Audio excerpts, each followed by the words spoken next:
Aka Cobalt'ni sotib, ustiga ozgina qo'shib, mashimali buni olmasangiz, ulgurmay qolasiz. Nimaga unaqa deyapman? Mashinani narxi $14,600. Bu hech qanaqa boshlang'ich to'lov emas.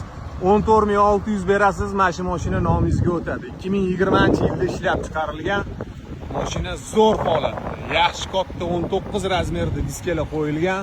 Mashinaga 4 ta yaxshi yumshoq archa balonlar qo'yilgan, ko'rishingiz mumkin. Hadovoylari ham zo'r holatda. Mercedes hadovoylar qilingan, tonirovkalar qilingan, 4 ta eshiklari shumizolyatsiya qilingan. Xullas, qop-qora Zulu deb bo'lib turibdi mashina. Endi Malibu deb, o'shaning uchun Cobalt'ni berib, siraz almashtirib oling nomman. Kraskasi ham ko'p emas. Mana shu orqa kriloni chizig'ini tagida bor, mana mana shu ikkita eshikda bor. Qolgan joylari top-toza, mana salon ko'rinishlari zo'r holatda, yaxshi hollarda. 166 ming kilometr yurgan, lekin motorlari, hadovoylari zo'r. Mercedes hadovoy qilib qo'yilgan, tiqqa etmay yuradi mashina.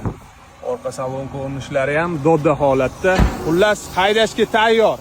$14,600 ga 2020-yil Malibu 2 1,5 talik. Kimga qiziq bo'lsa, siraz baraka qilinglar telefon qilib.